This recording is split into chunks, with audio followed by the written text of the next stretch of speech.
I'm Miss C Brown. I'm the founder of Tapes, which is an artist to DJ platform. I'm also a DJ, I'm a VJ, I manage artists sometimes as well, and I also lecture. I'm going to try my hardest to stop you from releasing that EP until it's time. Let's get into it. Let's go. Before we go any further, if you can hit subscribe, hit like, will really help me out in terms of growing the channel. So why am I making this video? I talk to so many artists that are determined to release an EP, but they really haven't thought about why they're releasing it and what their expectations are. And in today's single-driven, streaming-dominated era, every single counts. You'll find that you don't need an EP as much as you need an audience that will actually listen to your music. So what is an EP?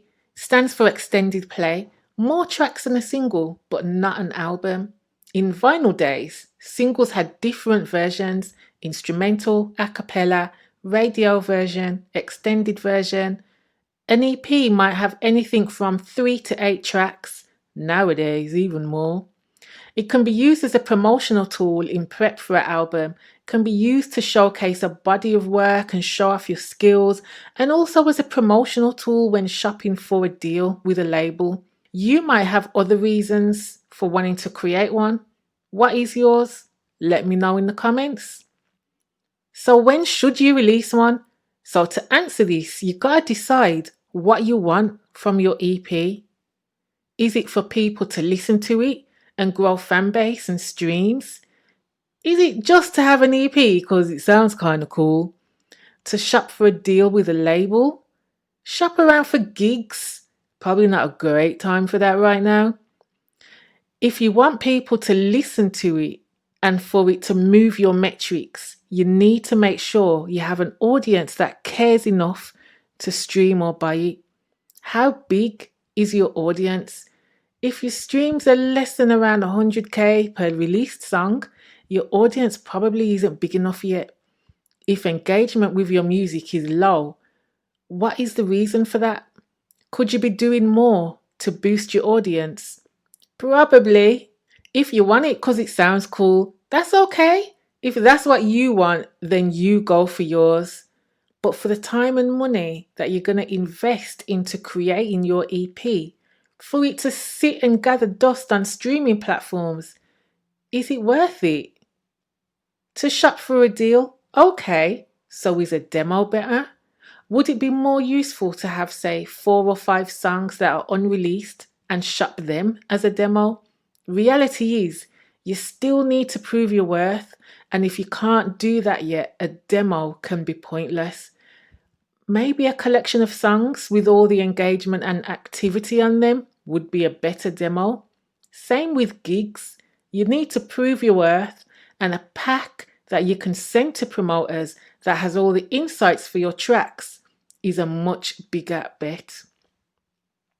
From a promoter's perspective, I have booked lots and lots of artists for shows, some big shows as well.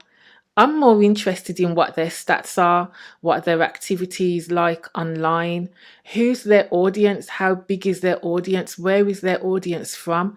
These are really important stats that you should have to hand, and you should be able to prove them. Okay, so now you've identified your why. So your when will be easy.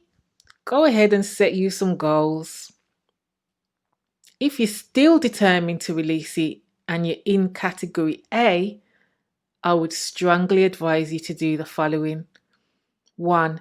Use the tracks off the EP to build your audience before you release it. If your EP is 6 tracks long, release 4 tracks as singles, then release the 6-track EP. That way you get to build up your audience across 4 consistent releases. You get to create content for 4 different tracks. You get to submit 4 different tracks to Spotify for playlisting. You get to consistently build your Spotify engagement. The key to Spotify is releases. Keep releasing and promoting your music properly, and you're going to grow your audience and fan base on Spotify. But you can't do that if you're just releasing EPs. They'll just gather dust. 2. Use the individual tracks to gauge your audience. Get some feedback on tracks, experiment with some marketing techniques, do some out of the box promo, monitor the results. What is the feedback like? Convert anyone who engages with your music into a fan. Build up an email list, create a Bandcamp. That way, when you do release the EP, you can let your fans know directly and get them involved in the rollout. 3. I said this, but experiment with marketing. Get creative. Make a list of all the different things you can do with each track. Weave a story together out of the tracks if you can. Turn it into a journey that people can follow and engage with. Don't be scared to step out of your comfort zone. I see so many people trying to get different results from doing the same things or little to nothing. Don't be that person. You're a creative. Get creative.